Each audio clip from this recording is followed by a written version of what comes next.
This is a Willow audiobook.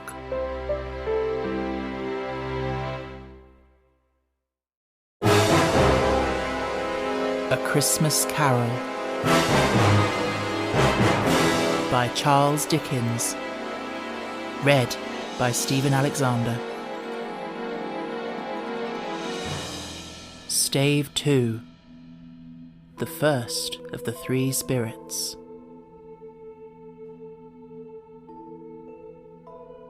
When Scrooge awoke, it was so dark that, looking out of bed, he could scarcely distinguish the transparent window from the opaque walls of his chamber.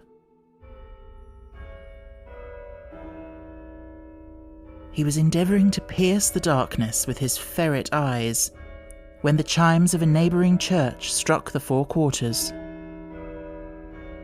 So he listened for the hour.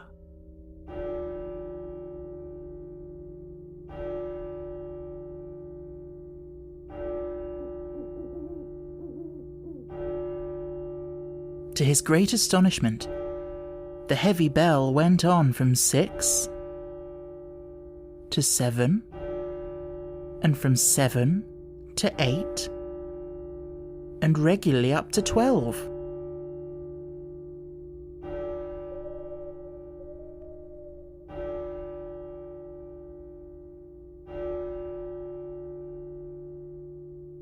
Then stopped. 12. It was past 2 when he went to bed. The clock was wrong. An icicle must have got into the works. 12. He touched the spring of his repeater to correct this most preposterous clock. Its rapid little pulse beat 12, and stopped. "Why, it isn't possible," said Scrooge, "that I can have slept through a whole day and far into another night. It isn't possible that anything has happened to the sun, and this is 12 at noon." The idea being an alarming one, he scrambled out of bed and groped his way to the window. He was obliged to rub the frost off with the sleeve of his dressing gown before he could see anything, and could see very little then. All he could make out was that it was still very foggy and extremely cold, and that there was no noise of people running to and fro and making a great stir, as there unquestionably would have been if night had beaten off bright day and taken possession of the world. This was a great relief, because 3 days after sight of this first of exchange, pay to Mr. Ebenezer Scrooge or his order, and so forth, would have become a mere United States security if there were no days to count by. Scrooge went to bed again, and thought and thought and thought it over and over and over, and could make nothing of it. The more he thought, the more perplexed he was, and the more he endeavoured not to think, the more he thought. Marley's ghost bothered him exceedingly. Every time he resolved within himself, after mature inquiry, that it was all a dream, his mind flew back again, like a strong spring released, to its first position, and presented the same problem to be worked all through. Was it a dream or not? Scrooge lay in this state until the chimes had gone 3 quarters more, when he remembered on a sudden that the ghost had warned him of a visitation when the bell tolled 1. He resolved to lie awake until the hour was past, and considering that he could no more go to sleep than go to heaven, this was perhaps the wisest resolution in his power. The quarter was so long that he was more than once convinced he must have sunk into a doze unconsciously and missed the clock. At length it broke upon his listening ear. "A quarter past," said Scrooge, counting. "Half past," said Scrooge. "A quarter to it," said Scrooge. "The hour itself," said Scrooge triumphantly, "and nothing else." He spoke before the hour bell sounded, which it now did, with a deep, dull, hollow, melancholy 1. Light flashed up in the room upon the instant, and the curtains of his bed were drawn. The curtains of his bed were drawn aside, I tell you, by a hand. Not the curtains at his feet, nor the curtains at his back, but those to which his face was addressed. The curtains of his bed were drawn aside, and Scrooge, starting up into a half-recumbent attitude, found himself face to face with the unearthly visitor who drew them, as close to it as I am now to you, and I am standing in the spirit at your elbow. It was a strange figure, like a child, yet not so like a child as like an old man viewed through some supernatural medium, which gave him the appearance of having receded from the view and being diminished to a child's proportions. Its hair, which hung about its neck and down its back, was white as if with age, and yet the face had not a wrinkle in it, and the tenderest bloom was on the skin. The arms were very long and muscular, the hands the same, as if its hold were of uncommon strength. Its legs and feet, most delicately formed, were, like those upper members, bare. It wore a tunic of the purest white, and round its waist was bound a lustrous belt, the sheen of which was beautiful. It held a branch of fresh green holly in its hand, and, in singular contradiction of that wintry emblem, had its dress trimmed with summer flowers. But the strangest thing about it was that from the crown of its head there sprung a bright, clear jet of light, by which all this was visible, and which was doubtless the occasion of its using in its duller moments a great extinguisher for a cap, which it now held under its arm.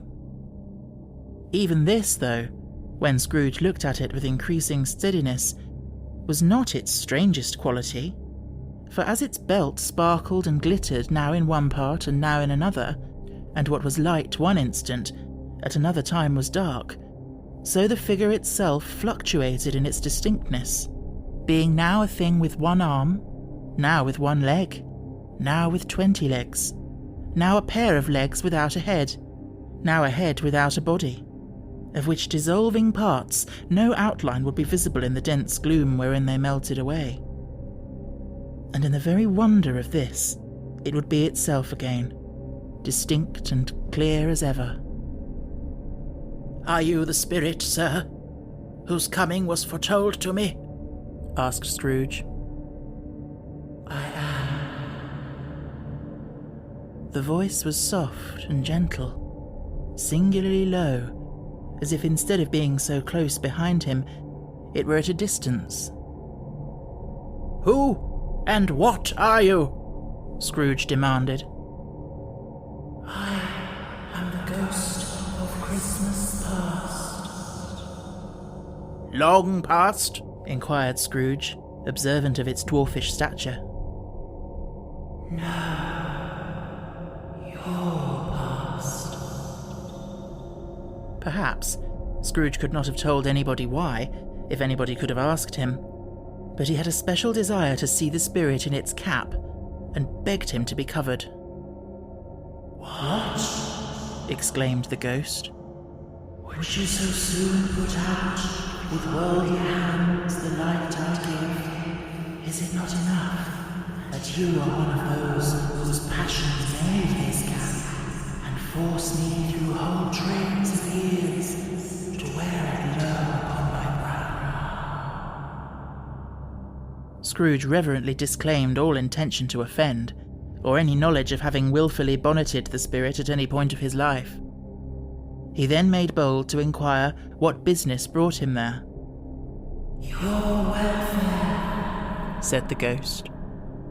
Scrooge expressed himself much obliged, but could not help thinking that a night of unbroken rest would have been more conducive to that end.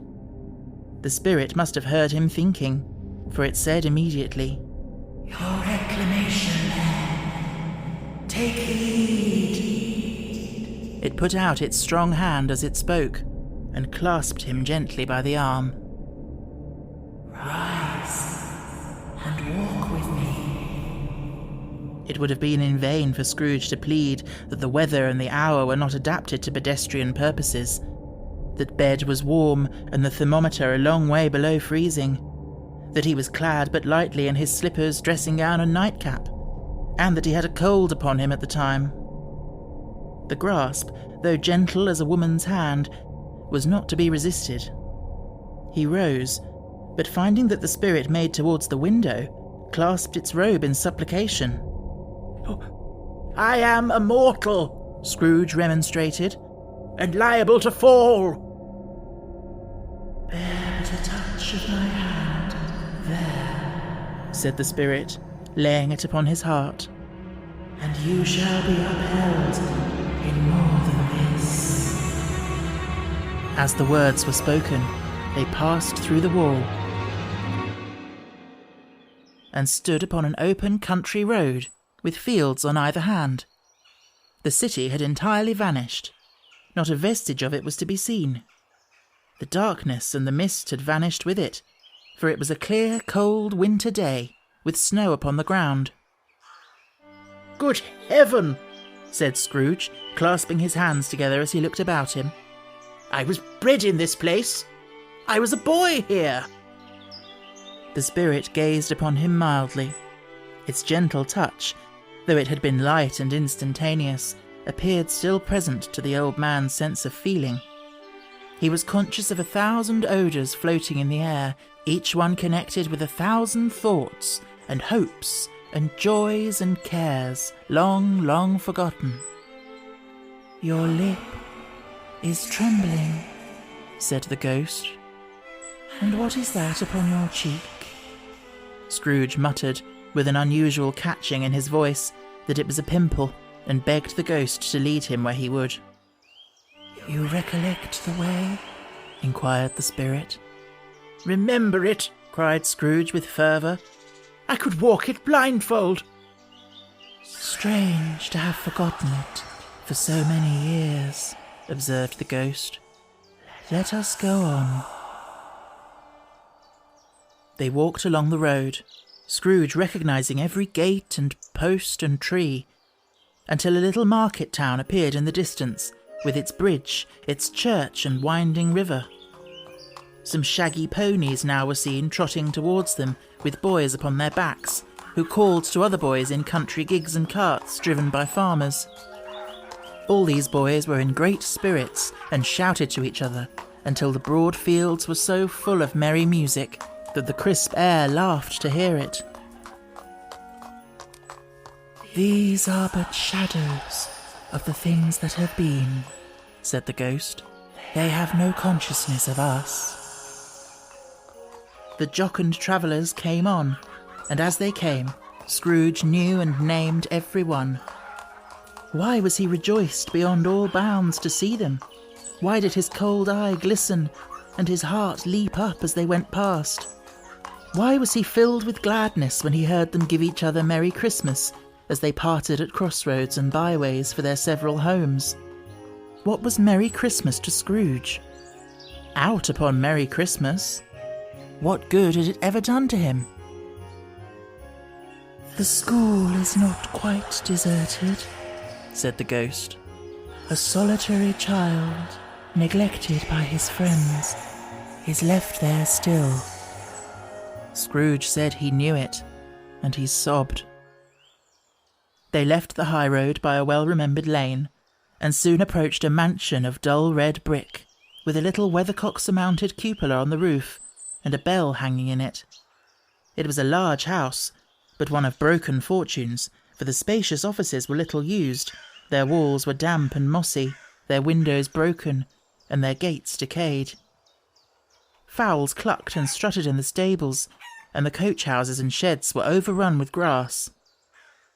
Nor was it more retentive of its ancient state within, for entering the dreary hall and glancing through the open doors of many rooms, they found them poorly furnished, cold and vast. There was an earthy savour in the air, a chilly bareness in the place, which associated itself somehow with too much getting up by candlelight and not too much to eat. They went, the ghost and Scrooge, across the hall to a door at the back of the house. It opened before them and disclosed a long, bare, melancholy room, made barer still by lines of plain deal forms and desks. At one of these, a lonely boy was reading near a feeble fire, and Scrooge sat down upon a form and wept to see his poor forgotten self, as he had used to be. Not a latent echo in the house, not a squeak and scuffle from the mice behind the panelling, not a drip from the half-thawed waterspout in the dull yard behind, not a sigh among the leafless boughs of one despondent poplar, not the idle swinging of an empty storehouse door, no, not a clicking in the fire, but fell upon the heart of Scrooge with a softening influence, and gave a freer passage to his tears. The spirit touched him on the arm, and pointed to his younger self, intent upon his reading. Suddenly a man in foreign garments, wonderfully real and distinct to look at, stood outside the window, with an axe stuck in his belt, and leading an ass laden with wood by the bridle. "Why, it's Ali Baba!" Scrooge exclaimed in ecstasy. "It's dear old honest Ali Baba! Yes, yes, I know. One Christmas time, when yonder solitary child was left here all alone, he did come, for the first time, just like that. Poor boy." "And Valentine," said Scrooge, "and his wild brother Orson, there they go. And what's his name, who was put down in his drawers asleep at the gate of Damascus? Don't you see him?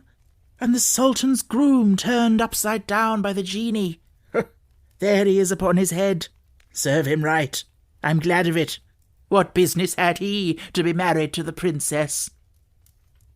To hear Scrooge expending all the earnestness of his nature on such subjects, in a most extraordinary voice between laughing and crying, and to see his heightened and excited face, would have been a surprise to his business friends in the city indeed. "There's the parrot!" cried Scrooge. "Green body and yellow tail, with a thing like a lettuce growing out of the top of his head. There he is! Poor Robin Crusoe! He called him when he came home again after sailing round the island. Poor Robin Crusoe! Where have you been, Robin Crusoe?" The man thought he was dreaming, but he wasn't. It was the parrot, you know. There goes Friday, running for his life to the little creek. "Hello!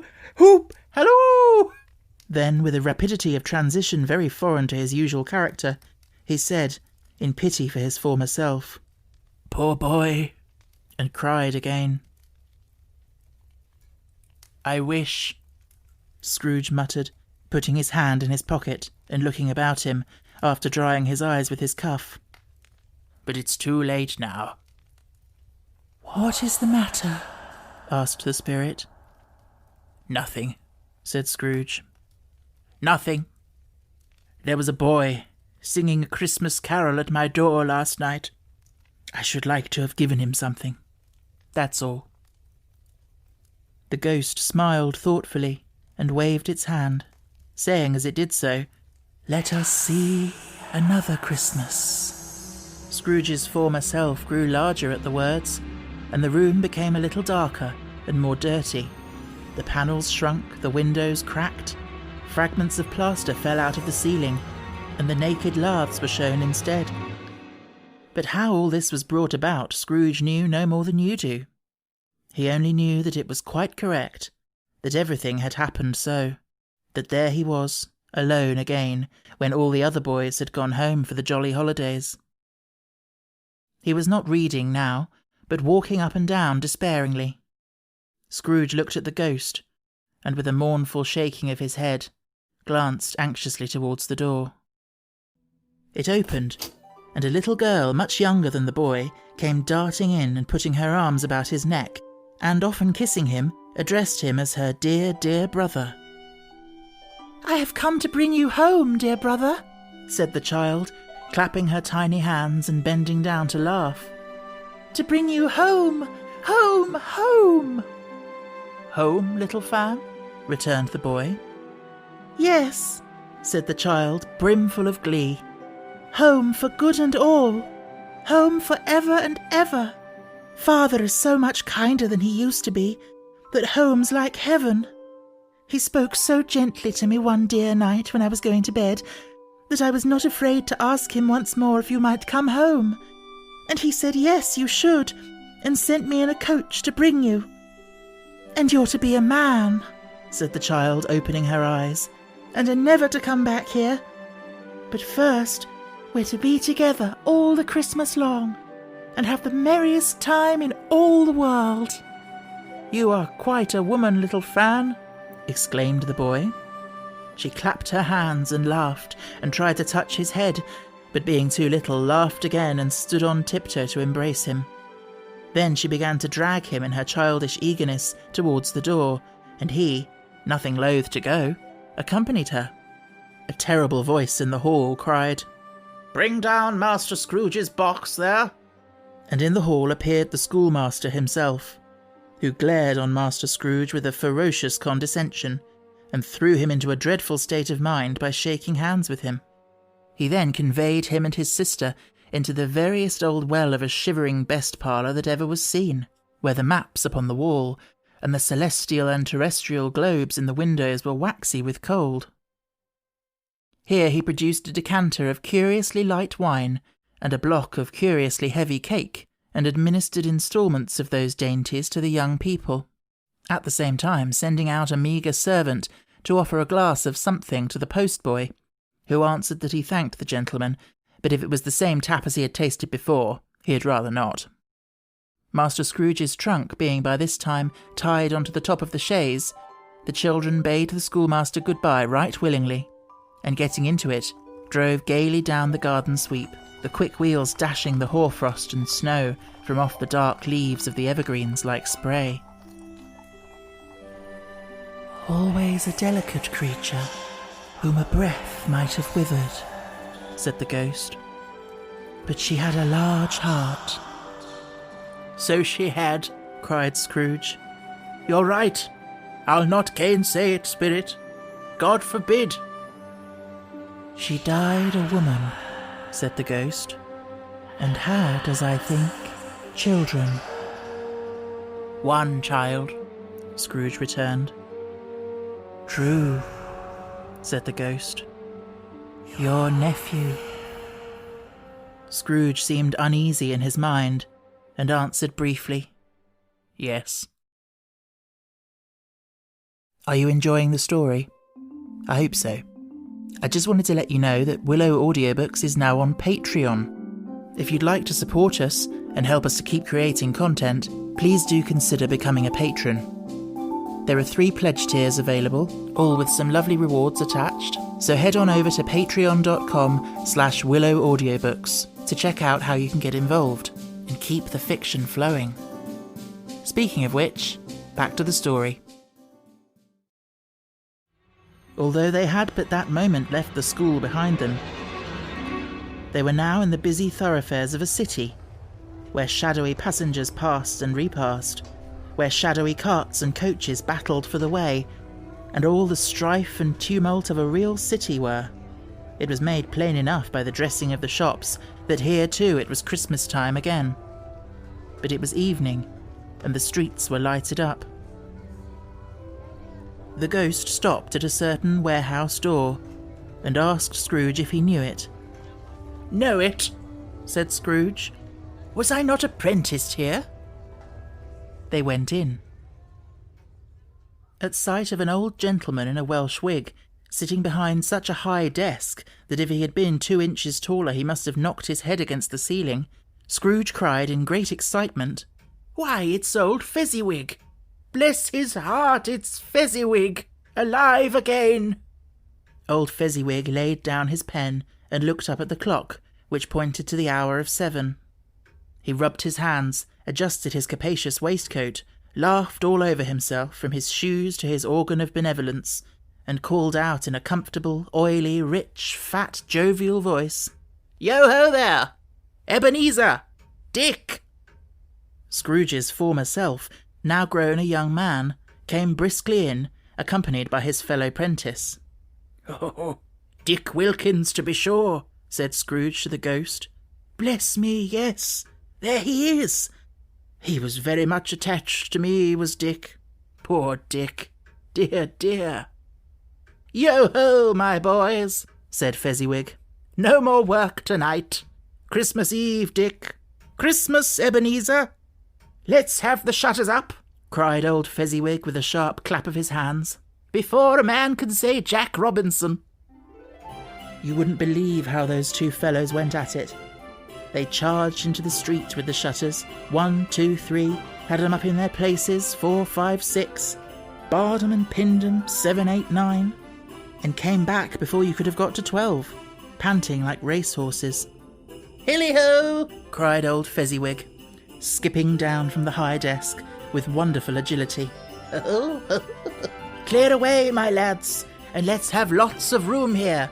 Hilly-ho, Dick! Cheer up, Ebenezer!" Clear away? There was nothing they wouldn't have cleared away or couldn't have cleared away with old Fezziwig looking on. It was done in a minute. Every movable was packed off, as if it were dismissed from public life for evermore. The floor was swept and watered. The lamps were trimmed, fuel was heaped upon the fire, and the warehouse was as snug and warm and dry and bright a ballroom as you would desire to see upon a winter's night. In came a fiddler with a music book, and went up to the lofty desk and made an orchestra of it, and tuned like 50 stomachaches. In came Mrs. Fezziwig, one vast substantial smile. In came the 3 Miss Fezziwigs, beaming and lovable. In came the 6 young followers whose hearts they broke. In came all the young men and women employed in the business.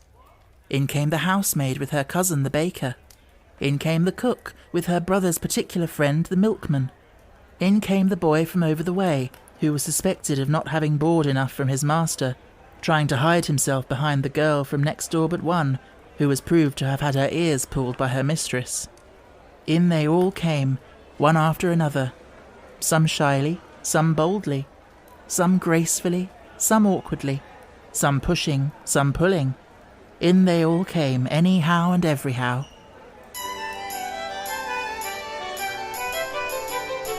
Away they all went, 20 couple at once, hands half round and back again the other way, down the middle and up again, round and round in various stages of affectionate grouping. Old top couple always turning up in the wrong place, new top couple starting off again as soon as they got there, all top couples at last, and not a bottom one to help them. When this result was brought about, old Fezziwig, clapping his hands to stop the dance, cried out, "Well done!" And the fiddler plunged his hot face into a pot of porter, especially provided for that purpose. But scorning rest upon his reappearance, he instantly began again, though there were no dancers yet, as if the other fiddler had been carried home exhausted on a shutter, and he were a brand new man resolved to beat him out of sight or perish. There were more dances, and there were forfeits, and more dances, and there was cake, and there was negus, and there was a great piece of cold roast, and there was a great piece of cold boiled, and there were mince pies and plenty of beer. But the great effect of the evening came after the roast and boiled, when the fiddler, an artful dog, mind, the sort of man who knew his business better than you or I could have told it him, struck up Sir Roger de Coverley. Then old Fezziwig stood out to dance with Mrs. Fezziwig. Top couple too, with a good stiff piece of work cut out for them. 3 or 4 and 20 pair of partners, people who were not to be trifled with, people who would dance and had no notion of walking. But if they had been twice as many, 4 times, old Fezziwig would have been a match for them, and so would Mrs. Fezziwig.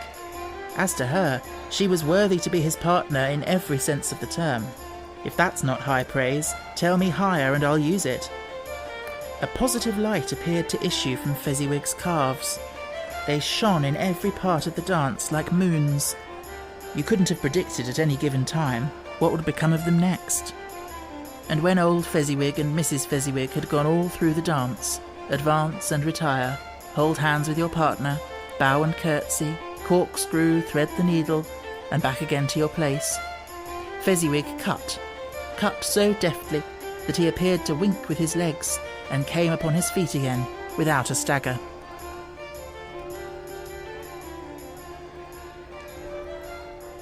When the clock struck 11, this domestic ball broke up. Mr. and Mrs. Fezziwig took their stations, one on either side the door, and shaking hands with every person individually as he or she went out, wished him or her a Merry Christmas. When everybody had retired but the 2 prentices, they did the same to them, and thus the cheerful voices died away, and the lads were left to their beds, which were under a counter in the back shop. During the whole of this time, Scrooge had acted like a man out of his wits. His heart and soul were in the scene, and with his former self. He corroborated everything, remembered everything, enjoyed everything, and underwent the strangest agitation.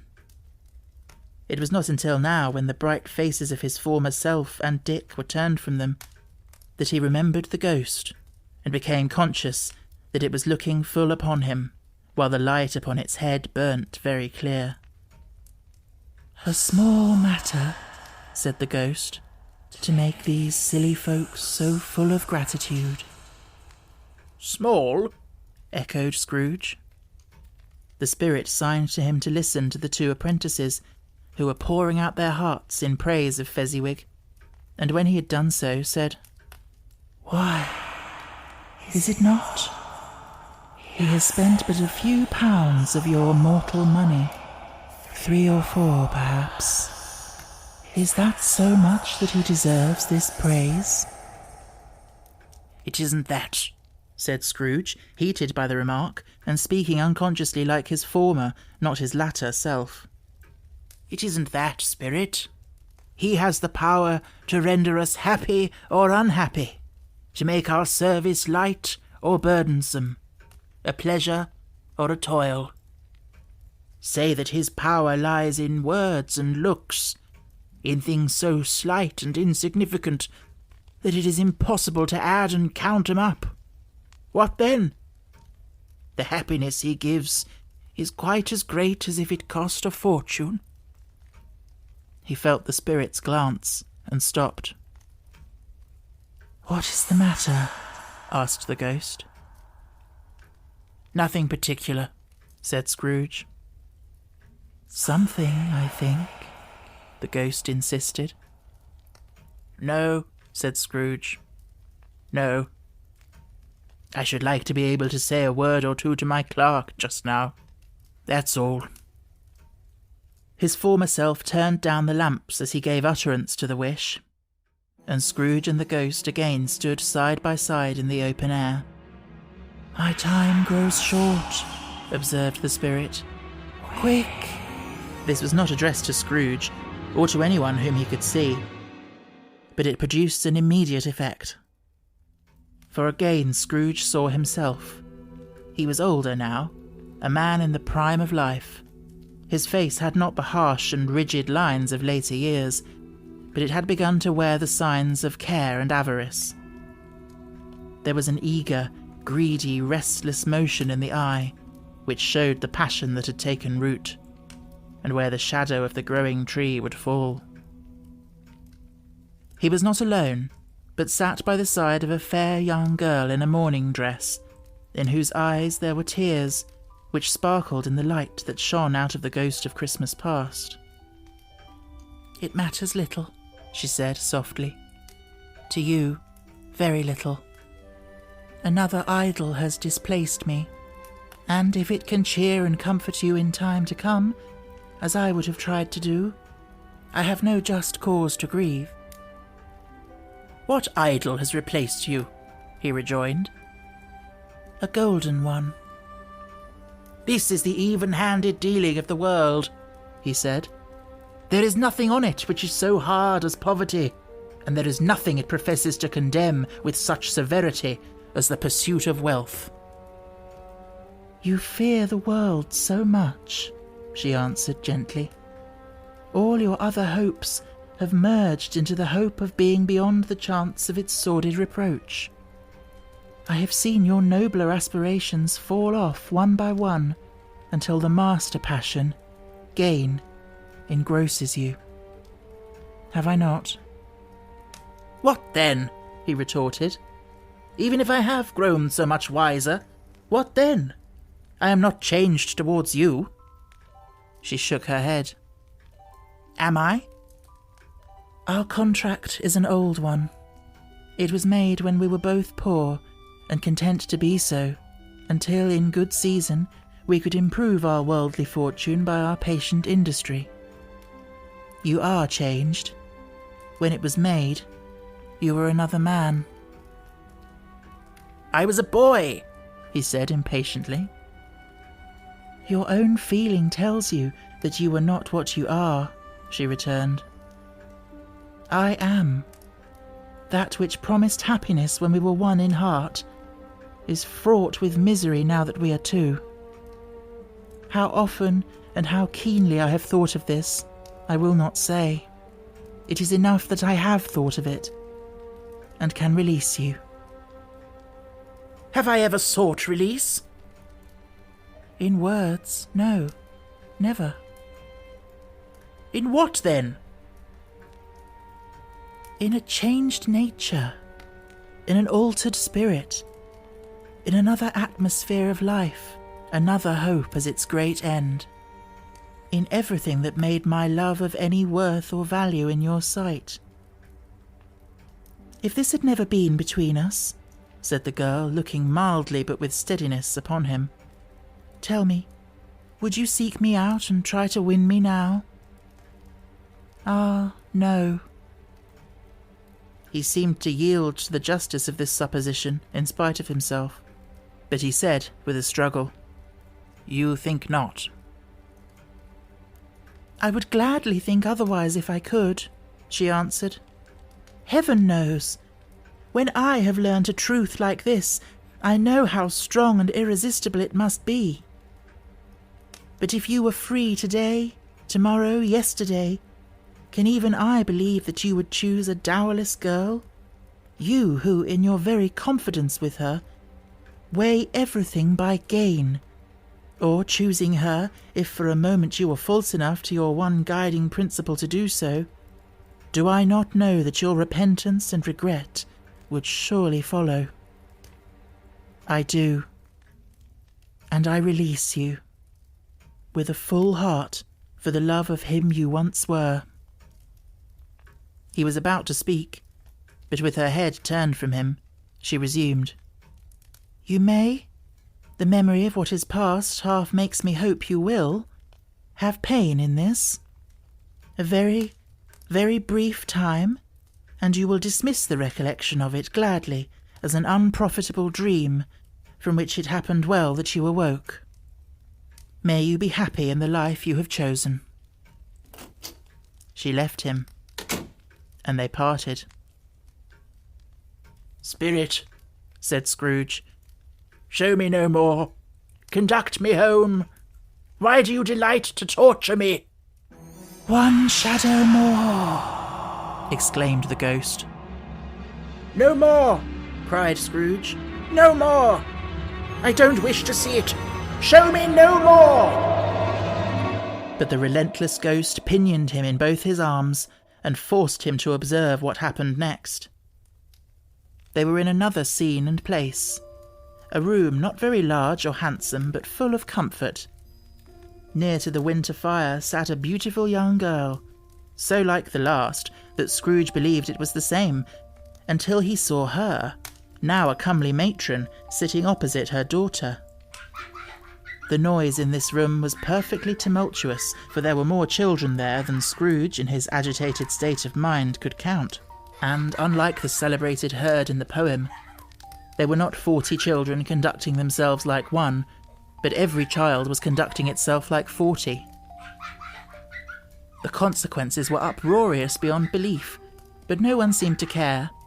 On the contrary, the mother and daughter laughed heartily and enjoyed it very much, and the latter, soon beginning to mingle in the sports, got pillaged by the young brigands most ruthlessly. What would I not have given to be one of them? Though I never could have been so rude. No, no. I wouldn't for the wealth of all the world have crushed that braided hair and torn it down, and for the precious little shoe I wouldn't have plucked it off, God bless my soul, to save my life. As to measuring her waist in sport, as they did, bold young brood, I couldn't have done it. I should have expected my arm to have grown round it for a punishment, and never come straight again. And yet I should have dearly liked, I own, to have touched her lips, to have questioned her, that she might have opened them, to have looked upon the lashes of her downcast eyes, and never raised a blush, to have let loose waves of hair, an inch of which would be a keepsake beyond price. In short, I should have liked, I do confess, to have had the lightest licence of a child, and yet been man enough to know its value. But now a knocking at the door was heard, and such a rush immediately ensued that she, with laughing face and plundered dress, was borne towards it, the centre of a flushed and boisterous group, just in time to greet the father, who came home attended by a man laden with Christmas toys and presents. Then the shouting and the struggling and the onslaught that was made on the defenceless porter. The scaling him with chairs for ladders to dive into his pockets, despoil him of brown paper parcels, hold on tight by his cravat, hug him round the neck, pommel his back and kick his legs in irrepressible affection. The shouts of wonder and delight with which the development of every package was received. The terrible announcement that the baby had been taken in the act of putting a doll's frying pan into his mouth, and was more than suspected of having swallowed a fictitious turkey glued on a wooden platter.